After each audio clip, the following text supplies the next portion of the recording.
and welcome to the second debate this Friday evening on India Development Debate. I'm Nantara Rai. Our second debate has to do with the NBFC crisis. Remember that Freaky Friday last September when we saw the stock prices of several NBFCs collapse?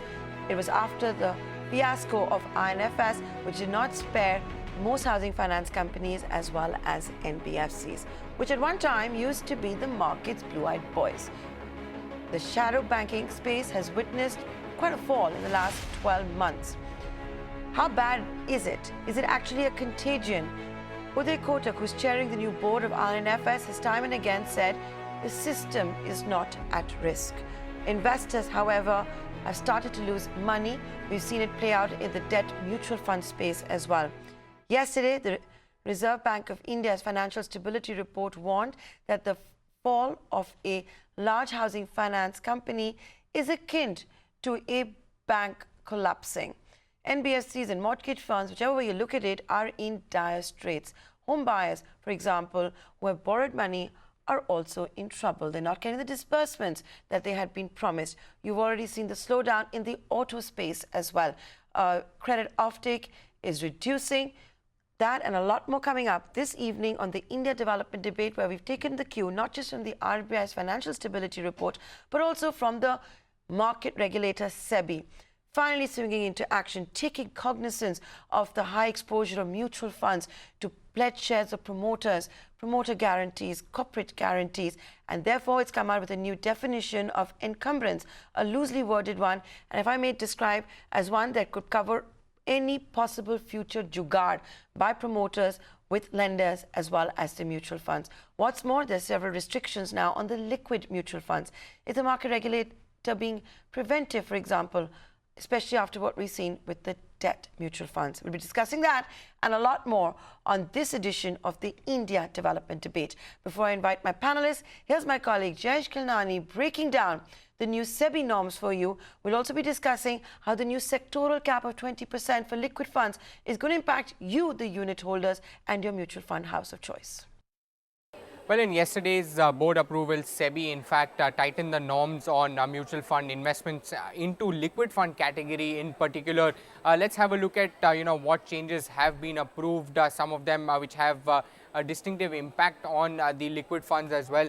The first one being that the exit load, that has to be levied in case of an exit up to 7 days. Now, this will definitely have an impact because the corporates who used to invest in liquid funds and use it as an overnight fund also now will need to have a visibility of minimum 7 days and only then would likely to invest in liquid funds. Otherwise, that money would ideally lie in the bank itself. The second one being, and importantly again, that the security cover has to be at least 4 times.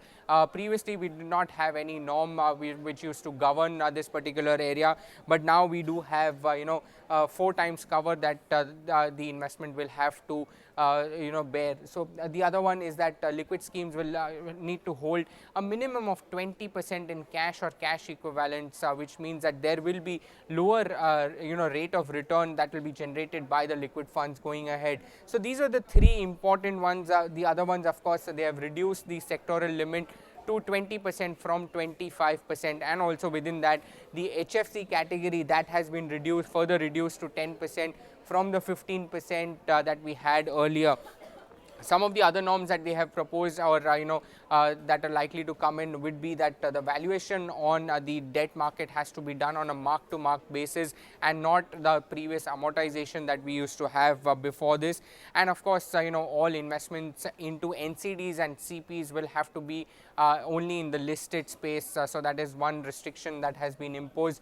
And the last one that we have is that they will not be actually permitted to invest any amount in any security or any NCDs or CPs which have structured debt obligations.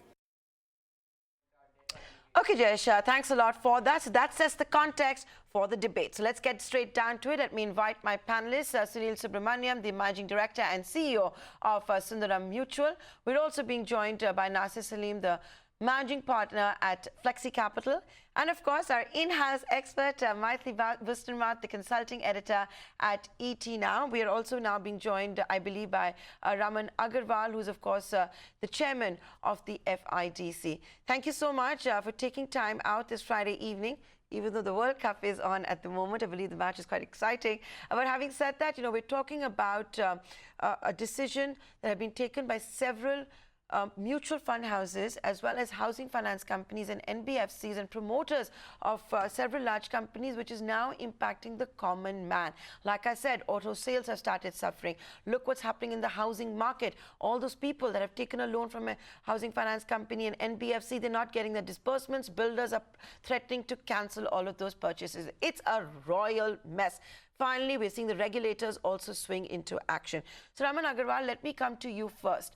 This all started last September, the Freaky Friday, when we saw the reaction on the stock markets as well, September 22nd, if my memory serves me right.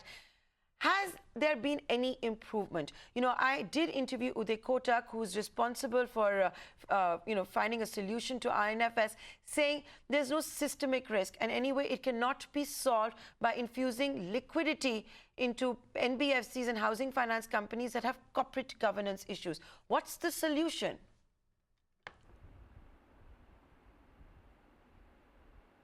See, basically, I would not agree that there is any corporate governance issue or there is any per se sectoral solvency issue here.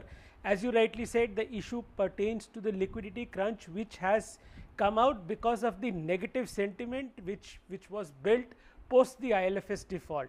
Let us not forget that the ILFS or housing finance companies are anyway a different business model. They do not represent the picture of the NBFC sector. We do not see a solvency issue, but yes, there is a serious liquidity issue which is affecting not only our growth, but as you said, it is affecting severely the growth of automobile sector or MSME sector, because these are the sectors which NBFCs cater to. Maithili, it's just a liquidity issue. The entire crisis has perhaps been started because of corporate governance, and now all of that is very much panning out, and we all are seeing that as well. The investigations are underway. It's surprising. One has to ask, what were the regulators doing, and were the regulators even talking to each other? We still have not figured out how to empower the National Housing Bank, what its future role should be. But having said all of that, look what the Financial Stability Report says. If you have a large housing finance company collapse, it's like a bank collapsing.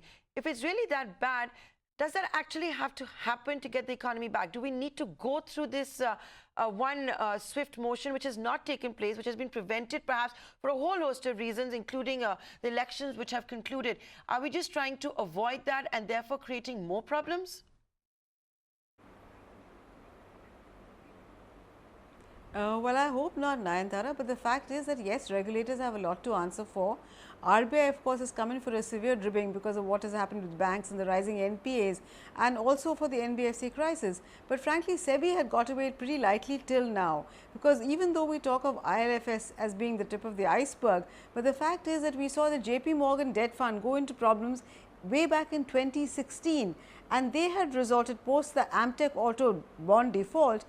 JP Morgan fund had resorted to side pocketing without any sanction whatsoever from Sebi, and even though Sebi was not in favor, when the AMFI approached Sebi, Sebi just kept quiet. It was only in December 2018 that Sebi finally agreed that side pocketing was legitimate, though questions could be raised whether that was just a face saving measure. So now that Sebi have come out with a host of measures, the question is that has it been is it too late? Is it a case of better safe than sorry? Is it better late than never? Because Sebi frankly should also have woken up, because the fact is that the debt mutual funds were investing in paper, were getting into things like standstill agreements where they were lending to promoters against the collateral of shares, a whole host of transactions which were not really quite kosher. And now the Sebi chairman Ajay Tyagi has said that we must remember that mutual funds are not banks. The fact is, yes, it is true, mutual funds are not banks. They are not lending, they are investing, which means we must be prepared to allow investors in mutual funds to suffer losses. Sebi's role must be to ensure investor protection to the extent of transactions must be transparent, there must be greater transparency, must be greater disclosure, but it is not to protect the investor from losses. So, I think this very important distinction must be kept in mind both by the RBI and by Sebi, that you must not confuse banks with NBFCs, with HFCs, with mutual funds. These are market entities where investors in these entities will suffer losses, must be prepared to suffer losses, and banks cannot be equated with them. I think it is important that regulators send this message across, ensure that there is investor in education, and also ensure that there is greater coordination between regulators to prevent the situation that has arisen like now, to prevent it from recurring, Nayantara. A host of questions for which there are no easy answers, but I hope it will not come to the situation that you have kind of hinted at.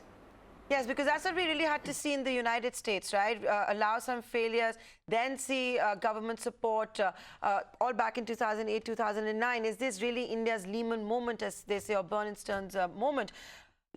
Sunil Subramaniam, I'm going to come to you now.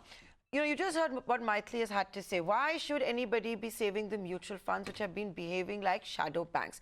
I would like to also tell you that 24 hours ago, we did have Kotak Mutual Funds, Lakshmi Iyer, and I asked her, in light of the recent Sebi decision that was taken yesterday, how is it going to impact mutual fund players? I ask you the same question today. And the market regulator has also been quite clear on this. No more can mutual funds sign those standstill agreements with promoters. They've taken care also as far as pledge shares and encumbrance goes. Anything that impacts the marketability and the freedom of the title share of the promoter will now be considered as pledge and as incumbent. It's about time the mutual fund houses also get their act together and think more about the unit holder than those agreements with the promoters. Yeah, but I think one point to remember here is that the mutual funds are doing standstill or whatever agreements are doing it on behalf of the investors. See, end of the day, mutual funds are pass-through vehicles. The mutual funds are not acting in their interest. The mutual fund is just managing the fund which is mutually held by hundreds or thousands of investors. So any action they take, for example, you take the case of the standstill, they perceive that if they called on the shares at that point, the share price would crash and the investors would be harmed even further. So I think it's time that we figured out that mutual fund managers are acting on behalf of the investors and not in their own best interest. All they earn is the asset management fee for managing that. Any loss or gain is directly passed on to the investors. So in this case, whatever actions they have taken, so ultimately it's to protect the investors' interest. I think that level of confidence should be there in the industry. It has always been acting on behalf of the investors and not to aggrandize themselves or the mutual funds don't earn any additional money because of this. Nasir Salim, let me come to you now. You just heard what Sunil Subramaniam has had to say. But the fact is, because of the NBFC contagion, there is a lack of investor confidence, and that's exactly what the regulators are also hoping to address with the kind of decisions that have been made yesterday. Preventive measures also when it comes to the liquid funds. Look at the sectoral caps, the reduction in exposure that now stands for NBFCs as well as housing finance. The new cap that is also being put out for cash equivalents, 20% when it comes to the liquid mutual funds. Better late than never. But having said that, Sunil Subramaniam saying that all the previous standstill agreements perhaps were also in the larger interest of the unit holder. I don't know if all the unit holders will agree with that. They've been reminded to read the fine print. But, we at ET Now also stand for Jan Nivesh. It's an initiative that we have where we talk about securing people's future, financial inclusion and all of that. But Nasir, there has been a hit on credibility. Can that be restored with what the Sebi decisions yesterday have been? How is it going to impact the mutual funds as well as the sectoral caps that we see at the moment? Nayantara, firstly, thank you very much for having me on your show. I think, frankly speaking, if you ask me, as far as investor confidence is concerned, yes, that has been shaken. Over the last, since September 2018, we've seen a deficit on credit. The entire debt market, and I'm sure the panelists will agree with me, the entire debt market, Nayantara, works on trust, and the credit market, especially the debt market, works on trust. And at the current moment, we see a huge amount of trust deficit, which is built in, starting from the ILFS issue all the way to DHFL. We saw ADAG, the Anil Ambani group companies, also delinquenting on certain commitments. Now, obviously, given where we stand, we're not saying it's too late. We favorably believe that given the current stand that Sebi has taken, whether it's basically on standstill agreements, whether it's on putting caps as far as liquid funds are concerned, these are good signs. These are positive signs which will actually fructify into ensuring that monies, that those especially in mutual funds, for example, in liquid funds, don't get bypassed by certain laws that SEBI has pushed. Now, I must tell you, promoters have actually worked around the cost club, wherein they've actually bypassed SEBI disclosures requirements related to pledging of shares, for example, by giving it different names. And SEBI is now seeking to put a lid on all such activities in promoter tactics, which is actually very good in my opinion, and which will ensure that investor confidence returns back, because mutual funds are monies which where between liquid funds and certain other category of debt funds, a lot of money, right, from institutional corporate money all the way down to retail money comes in. So I think we're at a position where we support favorably what SEBI has done. I think it's not too late. We've seen certain issues, for example, in DHFL, I may want to point out in my discussion today, monies have started to coming in. DHFL is a big name I'm quoting because they were AAA. I think the other also very important thing, Nayantara, which must be discussed in your show today, is also on credit rating. How is it that companies which were AAA at one point of time become D in 60 days of operation or 90 days of operation? That also unfortunately has an impact on the mutual fund industry, because when a fund manager is looking at certain underlying holdings, he will look at credit ratings as well, and that also needs to be pulled up. I think SEBI needs to also put some eye on that.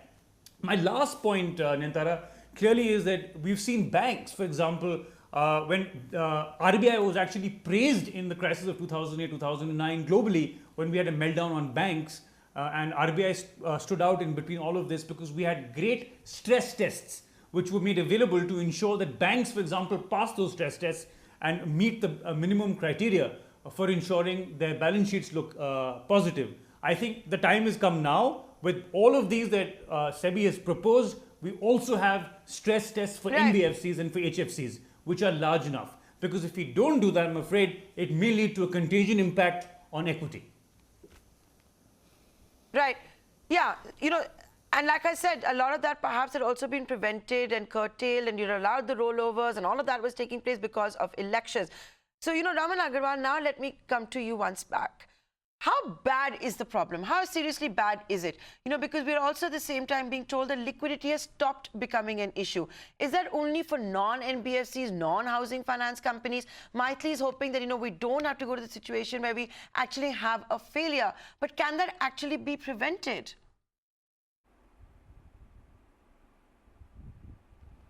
See, I think let us understand the entire issue in context. First of all, as I always been saying, that let us not equate housing finance companies with NBFCs. The basic business model, the regulation, the regulator is different, and it's a long-term versus short-term funding game, which is the core issue at heart. Typical NBFC lending is a short-term lending model, point number one. Point number two, as I always said, the issue is there because of the liquidity tightness caused by the negative sentiment. The only need of the hour, and it's actually a crying need of the hour now, that the regulator has to step in terms of giving some specific message. Let me clarify, we are not seeking a bailout, absolutely no question of any bailout. It's a question of providing that extra comfort by more of setting the sentiment right by doing a dedicated window. It has been done. Raman Agarwal, what messaging is needed? What is it? What do you want from the regulators? You don't want a bailout, but what is it that is needed and wanted? I'm coming to that. I'm coming to that. The immediate need is, like it was done earlier in 2013 and 2009, a dedicated window created for the bank funding flow to NBFC. See, whatever measures RBI has taken to infuse liquidity have all resulted in funds getting blocked at the banks level. It is the percolation from the banks to the NBFCs which needs to be corrected, because that has gone down drastically. Let me also clarify that the figures which have been quoted of bank lending to NBFCs do not present the correct picture, because they include banks' exposure to government NBFCs, which are a major chunk. If you remove that, the actual picture of bank lending to NBFCs will present a very downward trend post ILFS. That needs to be corrected by a dedicated message to the banks. That is the immediate need of the hour. Point number 2 is to restore, incentivize banks by restoring the arrangement of bank lending to NBFCs for on lending to priority sector to be treated as priority sector for banks. This was an arrangement working absolutely fine since 1999 till 2011, and it was abruptly stopped in 2011. Okay, let me bring That Maitri in. Let me bring incentivized Maitri, banks Raman. to lend Raman to Agarwal, NBFCs. let me bring Maitri into this conversation. Raman Agarwal saying that it's actually not that bad as well, because you need to exclude the data, which is of the credit that has been given by banks to the government NBFCs. You know, Maitri, what do you make of that? Does that suddenly make the problem less daunting? Not at all. And the fact is that we must realize that even today there are NBFCs, good NBFCs, which still have the market's confidence and are not facing a problem raising money from the market. I don't want to name them, but I am sure Mr. Agarwal also knows that there are a number of NBFCs, close to 10, who are doing quite well. So, if the NBFCs, there are some NBFCs which are not doing well, which banks are not willing to lend to, it is because the banks do not have confidence in them.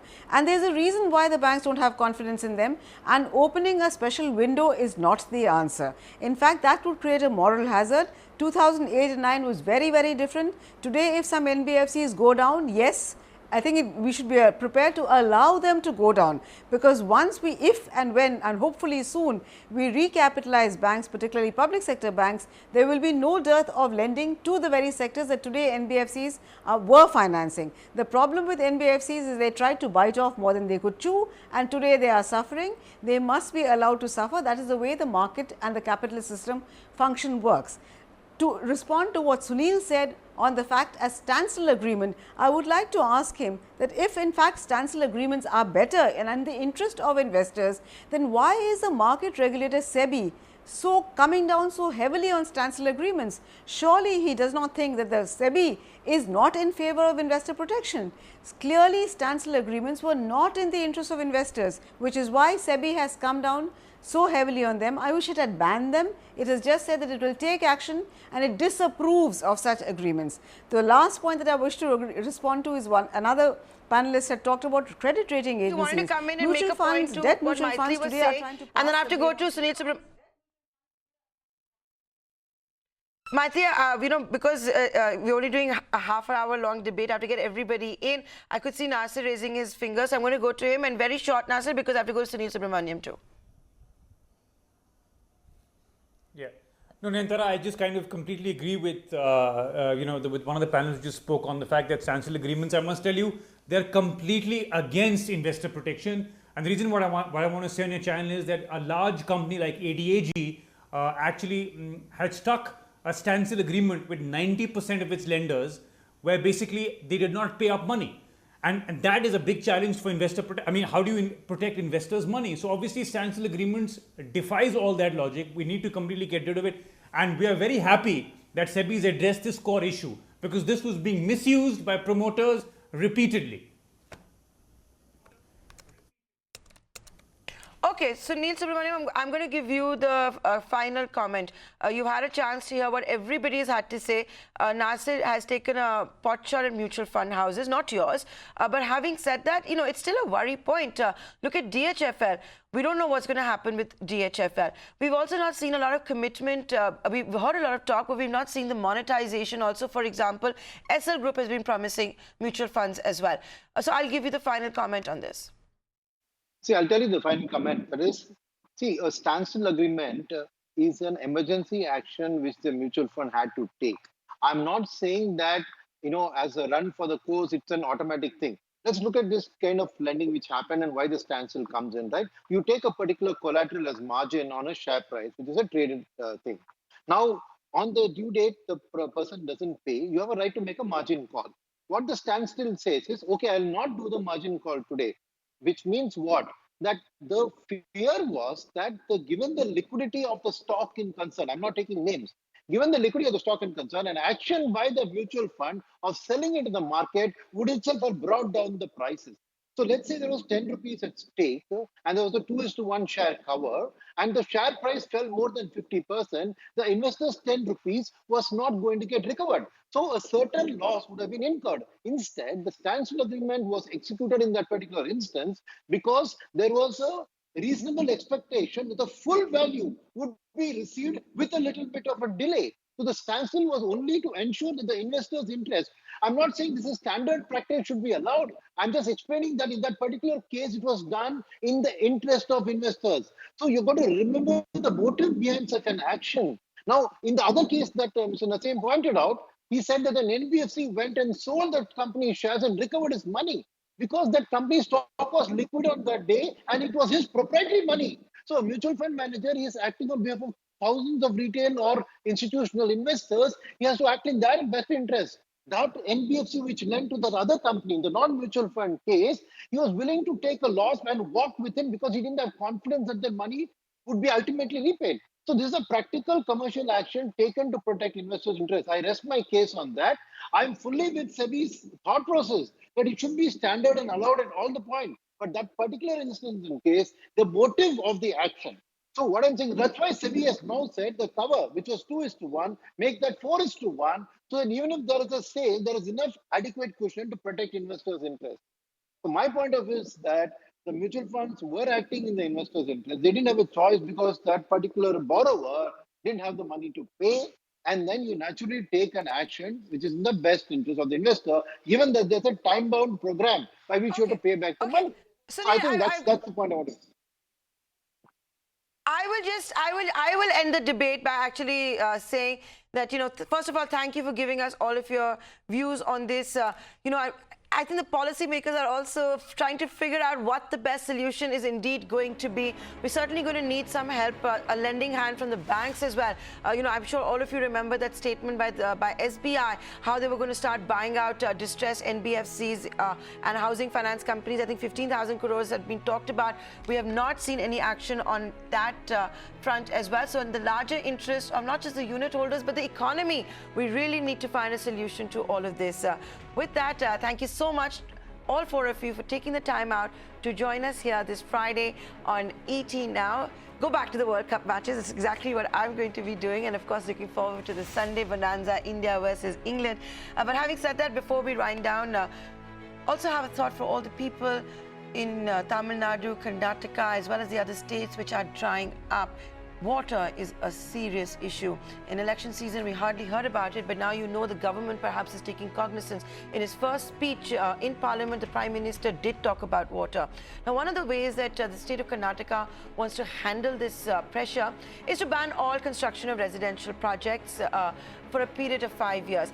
It's a proposal. It is not a final policy decision. They're mulling it, and that's as the city of Bengaluru, which is also India's largest office market, the Silicon Valley of India, if you want to call it that, is looking at this at a time when the real estate market is anyway dead, believing they want to study before they sanction any more projects, since there are several instances of projects going dry. So we leave you with that thought this Friday evening, and we'll be back on Monday, same time.